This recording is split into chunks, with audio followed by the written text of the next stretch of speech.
Lebanon, September 14, 1982. A bomb rips through the Christian Phalange headquarters, killing Lebanon's President-elect Bashir Gemayel. Within 48 hours, his followers will storm 2 Palestinian refugee camps and commit one of the most brutal massacres in modern Middle Eastern history. 500 civilians dead, women, children, elderly executed in their homes. The world watches in horror. Israel, whose forces controlled the perimeter, faces international condemnation. But one man orchestrated it all from the shadows, a man who believed he was untouchable, protected by warlords and politicians who owed him their power. His name was Elie Hobeika, and for decades he lived freely despite the blood on his hands. Then Mossad decided enough was enough. Before we dive in, hit subscribe to Mossad Classified. This channel uncovers secret missions, intelligence tactics, and covert history they never meant for the public to see. January 24, 2002. Damascus, Syria. A silver Mercedes sedan navigates the morning traffic of Hazmi, a Christian suburb on the outskirts of the Syrian capital. Inside sits Elie Hobeika, former Lebanese warlord, politician, and the man Israeli intelligence holds responsible for the Sabra and Shatila massacre. He's on his way to a meeting, confident in the protection Syrian intelligence provides, unaware that beneath his vehicle, attached to the chassis during the night, sits 3 kilograms of military-grade plastic explosive. At precisely 9:40 am, as the Mercedes slows for a turn, someone watching from a distance presses a button. The explosion tears through the vehicle with such force that parts of the car are found 50 meters away. Hobeika dies instantly, along with 3 bodyguards. The message is clear: no sanctuary is permanent, no protection absolute, and justice, even delayed by 2 decades, eventually arrives. Understanding why Hobeika died requires understanding who he was, and how a Christian militia commander became one of the most controversial figures in Lebanese history. Born in 1956 in Clayat, a village in Lebanon's Mount Lebanon region, Hobeika grew up during a period when Lebanon was descending from the Switzerland of the Middle East into sectarian nightmare. His father was killed during clashes between Christian and Muslim militias when Elie was just a teenager, an event that shaped everything that followed. He joined the Phalange Party's militia, the same Christian force that would later storm the refugee camps, and quickly distinguished himself not through ideology or charisma, but through ruthlessness. While other commanders hesitated, Hobeika acted. While others sought political solutions, he chose violence. By his early 20s, he commanded respect and fear in equal measure. The Lebanese civil war that erupted in 1975 wasn't a simple 2-sided conflict. It was a kaleidoscope of factions.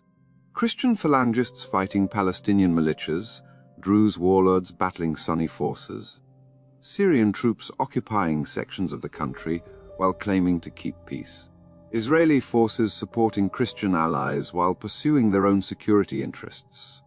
In this chaos, leaders like Hobeika thrived. They understood that power came not from holding territory, but from controlling violence, from knowing when to strike and when to negotiate, from making alliances that could be broken the moment circumstances changed. Hobeika became a master of this brutal calculus, building a reputation as someone who could deliver results when others failed. By 1982, Hobeika had risen to become head of intelligence for the Lebanese forces, the main Christian militia. His relationship with Israeli intelligence was close but complicated. Israel saw the Christian militias as proxies who could help eliminate Palestinian militant groups, using Lebanon as a base for attacks against Israel. The Christians saw Israel as a powerful patron who could provide weapons, training, and military support against their Muslim enemies. Both sides used each other cynically, pursuing their own interests while maintaining the fiction of shared goals. Hobeika met regularly with Israeli officers, coordinating operations and sharing intelligence. To his Israeli contacts, he presented himself as a reliable ally. Behind their backs, he pursued agendas that served his own ambitions rather than Israeli interests. June 1982. Israel launched Operation Peace for Galilee, invading southern Lebanon with the stated objective of pushing Palestinian Liberation Organization forces away from the Israeli border. The real objective was more ambitious: destroy the PLO's infrastructure in Lebanon, install a friendly Christian government in Beirut, and establish a security zone that would prevent future attacks. Israeli forces swept through southern Lebanon with overwhelming firepower, reaching Beirut's outskirts within days. Bashar Gemayel, leader of the Lebanese forces and Hobeika's commander, saw the Israeli invasion as an opportunity. With Israeli backing, he could become president and establish Christian dominance over Lebanon's fractured political landscape. August 23, 1982. Bashar Gemayel was elected president of Lebanon by the country's parliament under conditions that made the vote more coronation than democratic process. Israeli tanks surrounded Beirut. Christian militias controlled the streets. The election was a foregone conclusion orchestrated by military force rather than political consensus. Gemayel promised his Israeli backers that once in power, he would sign a peace treaty, expel Palestinian militants, and transform Lebanon into an Israeli ally.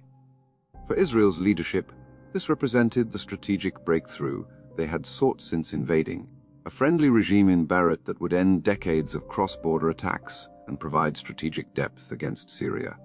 September 14, 1982. 9 days before Gemayel was scheduled to take office, a bomb exploded at the Phalange headquarters in the Ashrafai district of East Beirut. The blast brought down the entire building, killing Bashar Gemayel and 26 others. The assassination shattered Israel's plans and sent the Christian militias into paroxysms of rage and confusion. Within hours, Hobeika and other militia commanders were meeting with Israeli military officers in East Beirut. The Palestinians must pay for this, they argued. The refugee camps of Sabra and Shatila, located in West Beirut just inside areas controlled by Israeli forces, harbored militants and weapons. They needed to be cleared. Israeli commanders, under pressure from Defense Minister Ariel Sharon and Chief of Staff Raphael Eitan, gave tacit approval. The Phalange militias would enter the camps to search for weapons and militants. Israeli forces would control the perimeter, preventing anyone from escaping. September 16, 1982, 6:00 p.m., Phalangist militiamen, many wearing their distinctive tiger-striped uniforms, entered Sabra and Shatila refugee camps. They carried assault rifles, pistols, knives, and axes. Israeli forces stationed at the perimeter could observe the camps from elevated positions.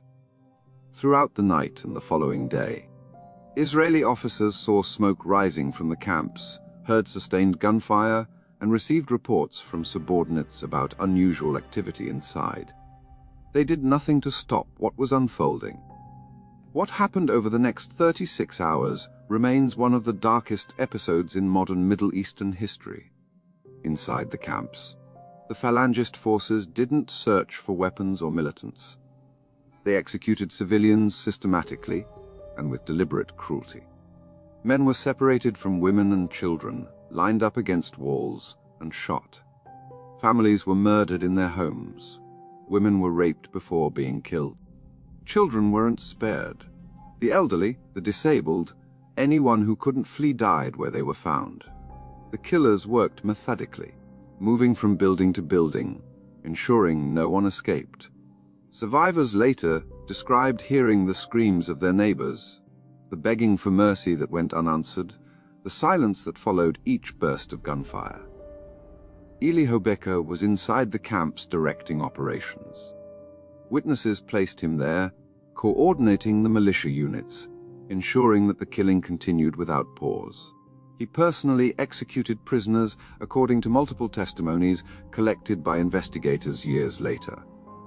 His role wasn't passive command from a distance. He was present, active, ensuring that his forces carried out the massacre with maximum efficiency.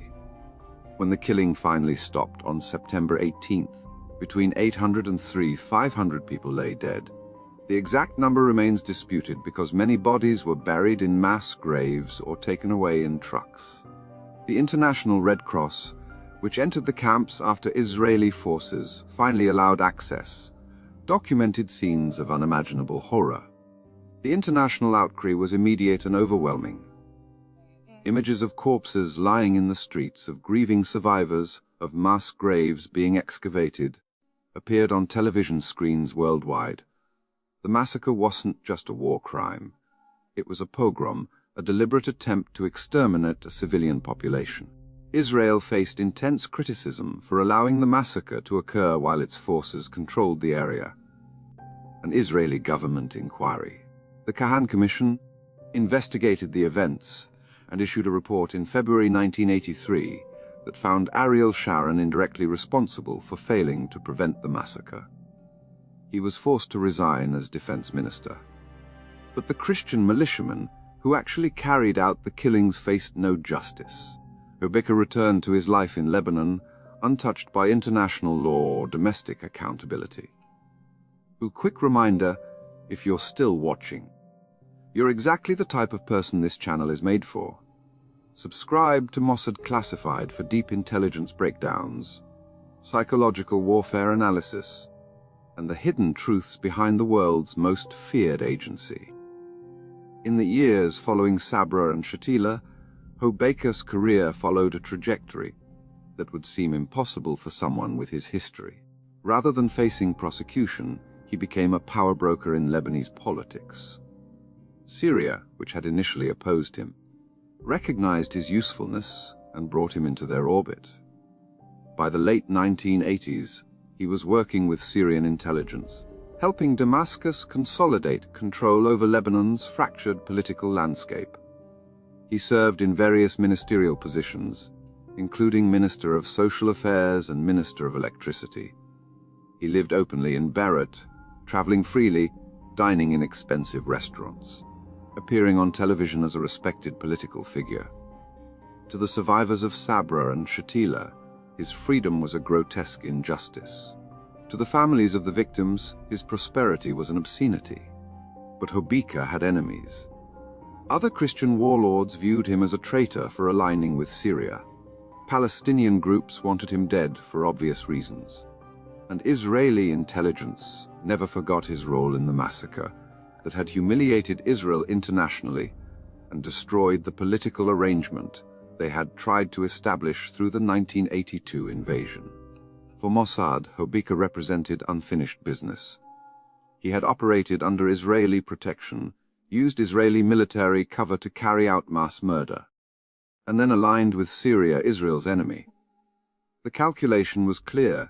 He was both morally culpable and strategically hostile. That combination made him a legitimate target. Throughout the 1990s, Mossad tracked Hobeika's movements and activities. They documented his meetings with Syrian intelligence officers, his travels throughout the Middle East, and his continued involvement in Lebanese politics. They identified his patterns, his security arrangements, his vulnerabilities. The operation to eliminate him wasn't rushed. It couldn't be. Hobeika lived under Syrian protection in a country where Syrian intelligence controlled security services. Any assassination attempt would need to overcome multiple layers of protection while maintaining plausible deniability for Israel. The planning consumed years, involving surveillance, technical preparation, and identifying the precise moment when opportunity and operational security would align. By late 2001, circumstances were shifting. Belgium had established universal jurisdiction laws that allowed prosecution of war crimes committed anywhere in the world. Survivors of Sabra and Shatila had filed a complaint against Ariel Sharon, who was now Israel's prime minister, for his role in enabling the massacre. The case threatened to bring international attention back to the events of September 1982, potentially exposing uncomfortable truths about Israeli complicity. Hobeika, as a direct participant and witness to the coordination between Israeli forces and Falangist militias, represented a severe legal and political threat. If he testified, he could provide detailed evidence about Israeli knowledge and approval of the militia's entry into the camps. His testimony could implicate senior Israeli officials in war crimes. Intelligence sources later reported that Hobeika had been approached by investigators working for the Belgian court. He had indicated willingness to testify, though whether this was genuine or a negotiating position remains unclear. What is certain is that Israeli intelligence learned of these contacts. The assessment in Tel Aviv was stark. Hobeika alive and testifying posed unacceptable risks. He knew too much, had too much credibility as a direct participant, and could damage Israel's international standing at a moment when the country was already facing intense criticism over its policies toward Palestinians. The decision was made at the highest levels. Hobeika had to be eliminated before he could appear before any international tribunal. The operational challenge was significant. Hobeika lived in Hazmi, a suburb of Damascus firmly under Syrian intelligence control. He traveled with bodyguards and varied his routes. Syrian security services were competent and suspicious of Israeli operations on their territory. Any assassination would need to be executed with precision that left no traceable evidence of Israeli involvement. The method chosen was a car bomb, remote detonated, sophisticated enough to ensure the target's death while limiting collateral damage to innocent bystanders. The explosives would need to be positioned perfectly, the trigger mechanism tested and reliable, and the surveillance team experienced enough to activate the device at precisely the right moment. Intelligence operatives, likely Lebanese assets recruited and trained by Mossad, surveyed Hobeika's movements for months. They documented his daily routines, identified the vehicles he used, and mapped the routes he traveled most frequently. They located the parking area where his Mercedes was kept overnight, assessing security cameras, guard patterns, and the feasibility of accessing the vehicle without detection. The technical specialists designed a bomb that could be attached magnetically to the vehicle's undercarriage, positioned to direct the blast upward into the passenger compartment with maximum lethality. The explosive device was compact, powerful, and equipped with a remote detonation system that could be triggered from a safe distance. The night of January 23, 2002, operatives accessed Hobeika's vehicle. How they bypassed security remains classified, but the operation required either bribing guards, sophisticated electronic countermeasures to disable surveillance cameras, or both. They attached the explosive device to the undercarriage, carefully positioning it beneath the driver's seat where the blast would be most lethal. They tested the remote trigger to ensure functionality, then withdrew without leaving evidence of their presence. By dawn, the bomb was active, waiting only for Hobeika to enter his vehicle and travel to a location where the assassination could be executed without excessive civilian casualties. Morning, January 24th. Hobeika emerged from his residence and entered his Mercedes along with 3 bodyguards. The vehicle began its journey through Hazmi toward central Damascus. A surveillance team followed at a distance, monitoring the route and waiting for the optimal moment.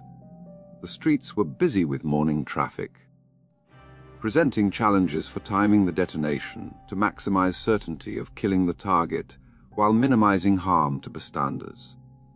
As the Mercedes slowed for a turn onto a less crowded street, the surveillance team judged conditions acceptable.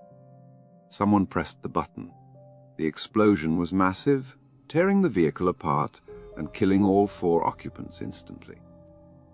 The blast shattered windows in nearby buildings and created a crater in the road, but miraculously no bystanders were killed. Syrian authorities and Lebanese investigators immediately launched inquiries. The official conclusion was that Hobeika had been assassinated, but identifying the perpetrators proved impossible. No physical evidence linked anyone to the bombing. The explosives were military-grade, but untraceable. The remote detonation system was sophisticated, but used common components available in multiple countries. Witnesses reported seeing suspicious vehicles in the area before the explosion, but descriptions were vague. and led nowhere. Syrian intelligence suspected Israeli involvement but couldn't prove it. Lebanese officials, many of whom had been Hobeika's rivals, and some of whom were secretly relieved by his death, conducted perfunctory investigations that produced no arrests. Israel maintained its standard policy of neither confirming nor denying responsibility for alleged intelligence operations. Spokespeople declined to comment when journalists asked about Hobeika's assassination. Privately, intelligence analysts in Tel Aviv assessed the operation as successful. The target had been eliminated before he could testify. The method had been clean enough to maintain plausible deniability, and the political fallout was manageable. Syrian protests were expected but wouldn't translate into retaliation given the broader regional dynamics. The Belgian war crimes case against Sharon eventually stalled and was dismissed on procedural grounds, partly because a key potential witness was no longer available. For survivors of Sabra and Shatila, the assassination brought no closure. Hobeika's death meant he would never face justice in a court of law, never be forced to account publicly for his crimes, never provide testimony that might expose the full truth about who ordered the massacre and who knew what while it was happening. Some survivors expressed satisfaction that he had died violently, viewing it as a form of cosmic justice. Others lamented that his death robbed them of the possibility of legal accountability and historical reckoning. The truth about what happened in September 1982, the extent of Israeli knowledge and complicity, the precise chain of command that authorized the militia's entry into the camps, all remained buried with Hobeika. The operation demonstrated Mossad's willingness to conduct assassinations even decades after events, when targets believed themselves safe and beyond reach. It showed that political transformation from warlord to minister provided no immunity if Israeli intelligence deemed someone a continuing threat.